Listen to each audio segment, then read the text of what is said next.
नमस्कार दोस्तों, international organisation की वीडियो में फिर से आगे चल के हम लोग पहुंच रहे हैं यूनिसेफ पे, यूनाइटेड नेशंस चिल्ड्रंस फंड पे। क्या है ये यूनिसेफ, इसका इंट्रोडक्शन, इसका स्ट्रक्चर, यूनिसेफ का स्कोप ऑफ वर्क क्या है, मैंडेट क्या है, फंडिंग कहाँ से मिलती है, यूनिसेफ कैसे काम करता है, यूनिसेफ और इंडिया किस तरीके से इन्वॉल्व होकर काम करते हैं एक दूसरे के साथ, यूनिसेफ का स्ट्रेटजिक प्लान क्या है 2018 से 2021 तक का, और यूनिसेफ के अंदर ये जो future of the child initiative है, द चाइल्ड इन 2030, ये क्या है, और फाइनली कंक्लूजन। तो इन सब चीज़ों को जल्दी से हम लोग इस वीडियो में देखेंगे। आगे बढ़ने से पहले वीडियो पर लाइक का बटन, अगर अब तक आपने चैनल को सब्सक्राइब ना किया हो तो कर लीजिए। मेरे द्वारा बनाई गई और वीडियोस को देखने के लिए आप चैनल पर ज्वाइन बटन दबा के मेंबर भी बन सकते हैं। टेलीग्राम ग्रुप ज्वाइन कर लीजिए, वहाँ पर आपको लेक्चर की पीडीएफ मिल जाएगी। इंस्टाग्राम पर फॉलो कर लीजिए, आपके जेन्युइन डाउट्स के जवाब दूंगा। क्या फुल फॉर्म है यूनिसेफ का? United Nations children's fund. ये एक यूनाइटेड नेशंस की एजेंसी है जिसका काम है ह्यूमैनिटेरियन और डेवलपमेंटल एड को प्रोवाइड करना चिल्ड्रंस को वर्ल्ड वाइड।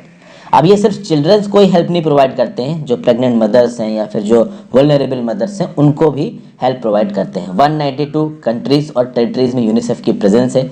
करता क्या क्या है, इसकी एक्टिविटीज़ देखिए कितनी ब्रॉड है। Providing immunisation and disease prevention, administering treatment for children and mothers with HIV, enhancing childhood and maternal nutrition, improving sanitation, promoting education and providing emergency relief in response to disasters। अब अगर आप इन कामों को देखो दोस्तों, तो women और child से रिलेटेड जितने भी फैक्टर्स हैं सब यहाँ पे आ जाते हैं। एक वुमेन की जॉब का फैक्टर हटा दो, हालांकि वो भी इसके अंदर आ जाता है। तो यूनिसेफ का मैंडेट पूरी तरीके से चिल्ड्रन और वुमेन इन दोनों के ऊपर जाता है, और पूरी दुनिया में चिल्ड्रन और वुमेन, खासकर चिल्ड्रन के लिए काम करने के लिए ये यूनिसेफ ऑर्गेनाइजेशन बहुत इंपॉर्टेंट है। यूनिसेफ क्या ओरिजिनली यूनिसेफ ही बना था? नहीं दोस्तों, 1946 में एक फंड बनाया गया था जिसका नाम था इंटरनेशनल चिल्ड्रन इमरजेंसी फंड। किसने बनाया था इसको? यूएन रिलीफ रिहेबिलिटेशन एडमिनिस्ट्रेशन ने, ताकि वर्ल्ड वॉर 2 के बाद जो बच्चे थे और उनकी माएँ जो कि इस वर्ल्ड वॉर 2 से अफेक्टेड थी उनके लिए इंटरनेशनल चिल्ड्रंस इमरजेंसी फंड बनाया था। बाद में फंड ने अपने आप को यूनिसेफ में कन्वर्ट कर लिया। यूनिसेफ को गवर्न कौन करता है, गवर्निंग बॉडी कौन सी इसकी? तो ये एक एग्जीक्यूटिव बोर्ड है जिसमें 36 मेंबर्स हैं, और इन मेंबर्स को चुना जाता है 3 साल के टेन्योर के लिए। किसके द्वारा? United Nations economic and social council. आपको मैंने यूएन के स्ट्रक्चर में बताया था, यूनाइटेड नेशंस इकोनॉमिक और सोशल काउंसिल के बारे में, इसको इकोसोक भी बोलते हैं। किन कंट्रीज में यूनिसेफ के रीजनल ऑफिसेज हैं? तो यहाँ पे लिख रखा है the Americas and Caribbean regional office आपका पैनामा में, Europe and Central Asia regional office Geneva Switzerland में, East Asia and Pacific regional office Bangkok Thailand में, Eastern and Southern Africa regional office Nairobi Kenya में, Middle East and North Africa regional office Amman Jordan में, South Asia regional office Kathmandu Nepal में, West और Central Asia regional office Dakar Senegal में। Okay, अच्छा एक और बात दोस्तों, 36 नेशनल कमिटीज काम करती हैं आपकी यूनिसेफ के अंदर। ओके, ये जो 36 नेशनल कमिटीज हैं ये पूरी तरीके से यूनिसेफ का ही पार्ट है, बट ये नॉन गवर्नमेंटल ऑर्गेनाइजेशंस है। ये नॉन गवर्नमेंटल ऑर्गेनाइजेशंस पूरी दुनिया में फैले हैं, यूनिसेफ के साथ एफिलिएटेड हैं। यूनिसेफ के लिए पैसा रेज करना इन 36 नेशनल कमिटीज का काम है। आप बोलोगे 36 नेशनल कमिटीज पैसा कैसे रेज करती हैं? तो जिन जिन भी रीजन्स में एक्टिव है वहाँ से वॉलंटरी डोनेशन को इकट्ठा करना, और बहुत सारे तरीके हैं जिनके बारे में हम लोग अभी आगे बात करेंगे। अगर आप स्कोप ऑफ वर्क देखो यूनिसेफ का, तो भैया कितना स्कोप ऑफ वर्क है इसका? Child development and nutrition, child protection, education, child environment, polio eradication, reproductive and child health, children and AIDS, social planning, social policy planning, monitoring and evaluation, advocacy and partnership, behaviour change, communication, emergency prepared and response. तो child को यहाँ पे बचा रहा है UNICEF, और child को बचा रहा है तो कहीं ना कहीं उसकी मदर को ही बचाना पड़ेगा। वुमेन के लिए एक और यूएन का ऑर्गेनाइजेशन है जिसका नाम है यूएन वुमेन, उसको हम लोग बाद में डिस्कस करेंगे। बट यूनिसेफ के काम में जो मेन फोकस है वो चाइल्ड पे है और कुछ हद तक वुमेन पे भी है। ठीक है, तो मैंडेट क्या है यूनिसेफ का? मैंडेट यूनिसेफ का यूनाइटेड नेशंस जनरल असेंबली द्वारा बताया गया कि आप चिल्ड्रन राइट्स को प्रोटेक्ट करेंगे, उनके बेसिक नीड्स को पूरा करेंगे और उनको अपॉर्चुनिटीज अवेलेबल कराएंगे ताकि ये चिल्ड्रन अपने फुल पोटेंशियल को मीट कर सके और दुनिया भर की प्रोग्रेस में अपना रोल प्ले कर सके। ठीक है दोस्तों, तो यहाँ पे क्या बोला जा रहा है? UNICEF insists that the survival, protection and development of children are universal development imperatives that are integral to human resources। इसके लिए पॉलिटिकल विल को मोबिलाइज करना, मटेरियल रिसोर्सेज को मोबिलाइज करना, यानी अलग अलग कंट्री की गवर्नमेंट को बोलना कि भाई अपने बच्चों के लिए कुछ करिए, यूनिसेफ का काम है। उन बच्चों को कुछ करने के लिए पैसे को इकट्ठा करना, ये यूनिसेफ का काम है। तो ये सब करता है आपका यूनिसेफ। यूनिसेफ बहुत कमिटेड है। आप देख सकते हैं कि जो मोस्ट डिसएडवांटेज चिल्ड्रंस है, चाहे वो विक्टिम्स ऑफ वॉर में हो, चाहे डिजास्टर्स में, extreme poverty, all form of violence से अफेक्टेड, किसी डिसेबिलिटी से अफेक्टेड, हर प्रकार के बच्चों के लिए यूनिसेफ हर जगह पे इन्वॉल्व है। फिर और बोर बच्चन बातें देखिए, राइट्स ऑफ चिल्ड्रंस को इमरजेंसी में बचाना, ये तो यूनिसेफ का काम है ही। उसके साथ साथ यूनिसेफ की जो फंक्शनिंग है वो बहुत हद तक नॉन पार्टीसन है। तो UNICEF irrespective of the fact कि वो बच्चा कौन से धर्म का है, वो बच्चा कौन सी रेस का है, वो बच्चा कौन सी कंट्री का है, ठीक है। एक ऑर्गेनाइजेशन जैसे कि फॉर एग्जांपल यूएसए, अभी यूएसए यूनिसेफ को एड दे रहा है। अब उस केस में यूएसए यूनिसेफ को बोले कि आप इसी पर्टिकुलर कंट्री में काम करेंगे, बाकी कंट्रीज में काम नहीं करेंगे, तो ये भी नहीं। तो मतलब यूनिसेफ की जो ओवरऑल अप्रोच है वो नॉन पार्टीसन है, फ्री ऑफ डिस्क्रिमिनेशन है। जहाँ जहाँ पे बच्चों की ज़रूरत है, जहाँ जहाँ पे डिसएडवांटेज बच्चे हैं, वहाँ पे यूनिसेफ पहुँचेगा मदद करने के लिए। तो जो अलग अलग कंट्रीज में अपने प्रोग्राम चला रखे हैं यूनिसेफ में, उसके थ्रू बच्चों के इक्वल राइट्स को, वुमेन के इक्वल राइट्स को, उनके पॉलिटिकल, सोशल और इकोनॉमिक डेवलपमेंट पे ध्यान देगा। और जो सबसे बड़ी चीज़ भाई, sustainable development goal, sustainable development goals को इम्प्लीमेंट करने में यूनिसेफ भी एक मेजर रोल प्ले करता है, ठीक है। उसके बाद बात की जाए कि यूनिसेफ को पैसा कहाँ से मिलता है, तो जो मैंने शुरुआत में आपको नेशनल कमिटीज बताई थी ना 36, वो 36 नेशनल कमिटीज रात दिन काम करती हैं टायरलेसली टू रेज फंड्स। कहाँ कहाँ से फंड्स इकट्ठा करती, तो अपने अपने इलाकों में प्राइवेट सेक्टर से फंड्स को इकट्ठा करके वो यूनिसेफ के पास लाने की कोशिश करती है। देखिए खास बात दोस्तों ये है कि यूनिसेफ में कोई भी असेस्ड कंट्रीब्यूशन नहीं है। यूनिसेफ में जितने भी कंट्रीब्यूशन हैं वो वॉलंटरी हैं। असेस्ड और वॉलंटरी कंट्रीब्यूशन का फर्क आप तक समझ ही चुके होंगे अगर आप मेरे इंटरनेशनल ऑर्गेनाइजेशन की वीडियो लाइन से देख रहे हैं। असेस्ड कंट्रीब्यूशन होता है कि मतलब कि जो भी पर्सन किसी ऑर्गेनाइजेशन का मेंबर है वो अपनी जीडीपी पर कैपिटा के हिसाब से कुछ पैसा तो उस ऑर्गेनाइजेशन को देगा ही देगा। और वॉलंटरी कंट्रीब्यूशन जो कोई कंपल्शन नहीं है देने का, बट फिर भी कंट्रीज या फिर इंडिविजुअल्स या फिर नॉन गवर्नमेंटल ऑर्गेनाइजेशंस पैसा दे रहे हैं। तो ओवरऑल जो नेशनल कमिटीज हैं 36 यूनिसेफ की, जो कि एनजीओज हैं, जो कि दुनिया भर में फैले हुए हैं, वो यूनिसेफ के लिए पैसा इकट्ठा करते हैं। और यूनिसेफ के पास जितना भी पैसा आता है उसका 1/3 इन्हीं नेशनल कमिटीज के कॉन्ट्रीब्यूशंस के थ्रू ही आता है। तो corporation, civil society organisations, even 6 million individual donors, भैया 60 लाख इंडिविजुअल लोग फंडिंग देते हैं यूनिसेफ को। इनफैक्ट आप भी यूनिसेफ की वेबसाइट पे जाके डोनेट कर सकते हैं पैसा अगर आप करना चाहें तो, ठीक है ना। उसके बाद यूनिसेफ अपने एजेंडा को आगे बढ़ाने के लिए, और ऑब्वियसली बात वो चिल्ड्रन को बचा रहा है और कुछ हद तक वुमेन को बचा रहा है, तो एजेंडा को आगे बढ़ाने के लिए यूनिसेफ किसको किसको एम्प्लॉय करता है, तो मीडिया को एम्प्लॉय करता है, नेशनल और लोकल गवर्नमेंट के ऑफिशियल्स को एम्प्लॉय करता है, एनजीओज को एम्प्लॉय करता है, स्पेशलिस्ट जैसे कि डॉक्टर्स और लॉयर्स को एम्प्लॉय करता है, corporations, schools, young people, general public, इन सब को एम्प्लॉय करता है यूनिसेफ अपने एजेंडा को मीट करवाने के लिए। यूनिसेफ के 150 कंट्री ऑफिसेस और फैसिलिटीज हैं पूरे दुनिया भर में। एक एम है इनका चाइल्ड वेलफेयर एंड डेवलपमेंट, और उसके साथ जो जो भी जुड़ा होगा उसके वेलफेयर एंड डेवलपमेंट भी ऑटोमेटिकली यूनिसेफ का एम हो जाएगा। ये जो दुनिया भर की 36 नेशनल कमिटीज हैं जो कि टायरलेसली यूनिसेफ की तरह काम करती हैं, वो यूनिसेफ के मोटो को, यूनिसेफ द्वारा बनाए गए प्रोडक्ट्स को दुनिया भर में प्रमोट करती हैं। अगर यूनिसेफ की अगर आप 5 कोर वैल्यूज की बात करिए तो केयर, रिस्पेक्ट, इंटीग्रिटी, ट्रस्ट और अकाउंटेबिलिटी, ये यूनिसेफ की 5 कोर वैल्यूज हैं।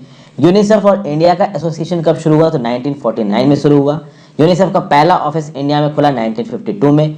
यूनिसेफ में पार्टिसिपेट करने के लिए इंडिया की तरफ से नोडल एजेंसी है ministry of women and child development. UNICEF अभी के लिए 17 स्टेट्स में काम कर रहा है इंडिया के, बहुत एक्टिव रहा है पिछले कुछ डिकेड्स में। ये यूनिसेफ करता क्या है, तो वुल्नरेबल लॉट को मेडिसिन प्रोवाइड करना, इक्विपमेंट एंड सप्लाईज प्रोवाइड करना, low cost nutritionally balanced food products provide करना, और ये फूड प्रोडक्ट्स जिस भी इलाके में प्रोवाइड किए जाते हैं वहाँ से लोकली ही प्रोक्योर करता है यूनिसेफ। यूनिसेफ का ये कहना है कि मान लीजिए हम लोग घाना में फूड प्रोडक्ट्स दे रहे हैं, अभी घाना में फूड प्रोडक्ट्स बांटने के लिए यूएस से खरीद के वहाँ लेके जाके बांटना बेकार है, क्योंकि यूएसए में फूड प्रोडक्ट्स के दाम भी ज़्यादा होंगे, ले जाने की कॉस्ट भी बढ़ेगी। तो जिस जगह पे आप लोगों को सपोर्ट प्रोवाइड कर रहे हो फूड प्रोडक्ट्स का, उसी जगह के लोकल मार्केट से खरीदो। तो उसी जगह के लोकल मार्केट से खरीदोगे तो वहाँ की सप्लाई चेन डेवलपमेंट होगी, लोगों को नौकरियाँ मिलेंगी, और साथ साथ जो गरीब भूखे हैं उनको खाना भी मिलेगा। चाइल्ड केयर प्रोजेक्ट्स में इन्वॉल्व हैं यूनिसेफ के personal sanitation, water supply, health, family planning, basic educational kits को बांटना, साइंस और टेक्नोलॉजी की मदद से लोगों के लाइफ को अच्छा करना। भैया बहुत ही ज़बरदस्त मैंडेट हो गया यूनिसेफ का। यूनिसेफ जो पहले सिर्फ चाइल्ड वेलफेयर की बात करता था, एजुकेशन की बात करता था, उससे बहुत ज़्यादा यूनिसेफ का मैंडेट अब बढ़ चुका है। जो मेन फोकस है यूनिसेफ का वो 0 से 5 साल के बच्चों पे, क्योंकि 0 से 5 साल के जो बच्चे हैं उनकी मौत सबसे ज़्यादा होती है। तो कहीं ना कहीं 0 से 5 साल के बच्चों के हेल्थ को बचाना है तो उनकी मदर्स के हेल्थ पे भी उतना ही ध्यान देना होगा। और एक वुमेन जो कि प्रोबेबली मदर बन सकती है आने वाले कुछ सालों में, उस पर ऑटोमेटिकली यूनिसेफ का टारगेट हो जाएगा कि हाँ भाई इसका हमें ध्यान रखना है, इसकी हेल्थ को प्रमोट करना है, उन वुमेन्स को सिखाना है जो कि अंडर न्यूट्रिशन है कि पहले वो अपने हेल्थ को अच्छा करें, जिनकी एज कम है कि अभी आप बच्चे ना करें। फैमिली प्लानिंग के लिए भी बहुत सी अवेयरनेस यूनिसेफ फैलाता है। दुनिया के जो मोस्ट वल्नरेबल एरियाज है जैसे कि slums, backward remote areas, drought और फ्लड प्रोन एरियाज, वहाँ पे पहुँच के काम करता है यूनिसेफ। यूनिसेफ के अंदर एक टॉप डोनर है इंडिया। इंडिया के प्राइवेट ऑर्गेनाइजेशंस, एनजीओज बहुत पैसा डोनेट करते हैं यूनिसेफ को। बट प्रॉब्लम ये है कि यूनिसेफ का जो इंडिया में इम्प्लीमेंटेशन है थोड़ा स्लगिश है, क्योंकि जो गवर्नमेंटल स्कीम्स हैं इंडिया की, उन गवर्नमेंटल स्कीम्स को ग्राउंड लेवल पे अच्छी तरीके से इम्प्लीमेंट किया जा सके, ये यूनिसेफ का ऑब्जेक्टिव है। देखिए नो डाउट इंडिया में गवर्नमेंट, चाहे वो केंद्र की सरकार हो चाहे वो राज्य की सरकार हो, वो लोगों के लिए स्कीम तो नो डाउट अच्छी बनाते हैं, बट उन स्कीमों का इम्प्लीमेंटेशन गड़बड़ होता है। तो यूनिसेफ ये जानता है कि ये जो स्कीम्स है सरकार की, अगर यही हम इम्प्लीमेंट कर दें तो ही लोगों के लिए बहुत कुछ हो जाएगा, और उस स्कीम इम्प्लीमेंटेशन में यूनिसेफ सरकार की मदद करता है। बट चूंकि सरकार इन्वॉल्व है और कहीं ना कहीं जो गवर्नमेंटल मशीनरी है उसमें बहुत सारे डिलेज होते हैं, बहुत सारा रेड टेपिज्म होता है, इसलिए यूनिसेफ बहुत एग्रेसिवली अपने एजेंडा को परस्यू नहीं कर पाता है। फिर बात करते हैं यूनिसेफ के स्ट्रेटजी प्लान की। 2018 से लेके 2021 में यूनिसेफ ने एक स्ट्रेटजिक प्लान बनाया है to realise and protect the rights of children. ये 5 गोल इलाकों में काम करता है ताकि सस्टेनेबल डेवलपमेंट गोल्स को भी पूरा कर सके और convention on the rights of child को भी पूरा कर सके। ये 5 गोल एरियाज क्या है? Every child survives and thrives, every child learns, every child is protected from violence and exploitation, every child lives in a safe and clean environment, every child has an equitable chance in life. इसके साथ 2 और additional areas जोड़े गए हैं, gender equality और humanitarian action. तो आप समझ ही सकते हैं कि बहुत ही ब्रॉड इसका एजेंडा है। तो एजेंडा इतना ज़्यादा ब्रॉड है कि यूनिसेफ उस लेवल पे काम कर पाता है या नहीं कर पाता, ये इस बात पे डिपेंड करेगा कि यूनिसेफ के पास पैसा कितना है, इसके जो ऊपर एग्जीक्यूटिव डायरेक्टर्स बैठेंगे उनकी विल पावर कितनी है, और जिन कंट्रीज में यूनिसेफ जाके काम कर रहा है उनकी गवर्नमेंट कितना वेलकमिंग है यूनिसेफ के काम की तरफ, क्योंकि बहुत सी सोशलिस्ट और कम्युनिस्ट कंट्रीज इस लेवल का इन्वॉल्वमेंट यूनिसेफ का चाहती नहीं है अपने देश में। फिर भाई यूनिसेफ का ये एक इनिशिएटिव है जिसका नाम है future of the child in 2030। इसमें क्या बोला जा रहा है? Foresight for action. ये फोरसाइट फॉर एक्शन क्या है यूनिसेफ में? Methodologies, practices and processes that help UNICEF to navigate uncertainty and better prepare for the future. यानी ये वो मेथडोलॉजीज हैं, प्रैक्टिसेस हैं, प्रोसेसेस हैं जिससे यूनिसेफ आगे आने वाले फ्यूचर के लिए अपने आप को तैयार कर सकता है। देखिए जैसे जैसे समय बीत रहा है वैसे वैसे जियोपॉलिटिकल चीज़ें, ओवरऑल इकोनॉमिक और सोशल सिनारियो किसी एक कंट्री का बदल रहा है, तो बदलते सिनारियो के साथ अपने आप को अडेप्ट करना ये एक बहुत इंपॉर्टेंट स्ट्रैटेजी है। फ्यूचर ऑफ द चाइल्ड वाले इनिशिएटिव में यूनिसेफ यही करने की कोशिश कर रहा है। तो एमर्जिंग ट्रेंड और चेंजिंग सर्कमस्टांसेस जिस तरीके से बच्चों के फ्यूचर पे फर्क डालेंगे उस प्रकार से बच्चों को तैयार करना ये यूनिसेफ का ऑब्जेक्टिव है। तो यूनिसेफ को ये देखना है कि क्या चीज़ प्रोबेबल है और उस प्रोबेबल चीज़ के लिए हमको कैसे प्रिपेयर करना है।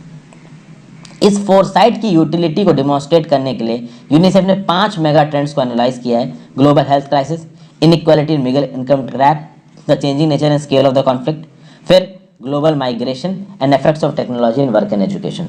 अब मुझे पता है कि ये सारी चीज़ें याद कर पाना मुश्किल नहीं, बट मेरा काम आपको बताना है डिटेल में और वो मैं आपको बता रहा हूँ।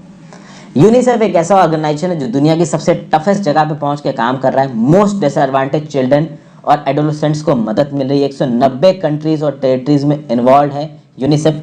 दुनिया भर के वल्नरेबल लॉट बच्चों को ग्राउंड लेवल पर पहुंच के वैक्सीन प्रोवाइड करना, उनको हेल्थ और न्यूट्रिशन के एवेन्यूज प्रोवाइड करना, उनको साफ पानी और सैनिटेशन की प्रैक्टिसेस प्रोवाइड करना, क्वालिटी एजुकेशन प्रोवाइड करना, उसकी स्किल्स को बिल्ड करना ताकि वो खुद अपने लिए कुछ कर पाएँ। HIV प्रिवेंशन, मदर्स का ट्रीटमेंट, बेबीज़ का ट्रीटमेंट, उनको एक्सप्लॉयटेशन वायलेंस से बचाना, ये यूनिसेफ का काम है।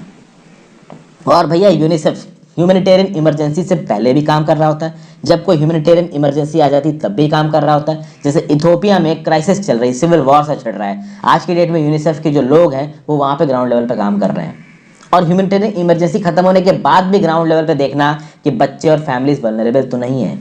तो चाइल्ड राइट्स को डिफेंड करना और उनके लाइफ्स और फ्यूचर्स को बचाना यूनिसेफ का काम है, और यूनिसेफ इसको प्रॉपर तरीके से जितना हो सकता है करने की कोशिश कर रहा है। तो ये यूनिसेफ पे ओवरऑल डिटेल्ड लेक्चर था दोस्तों। आई होप आपको कुछ सीखने को मिला होगा। Thank you for watching. Video को लाइक और शेयर जरूर कर दीजिएगा, ज़्यादा से ज़्यादा लोगों को वर्ड ऑफ द माउथ से बताएं इन वीडियोज़ के बारे में, और चैनल को सब्सक्राइब भी कर लीजिए नहीं किया है तो।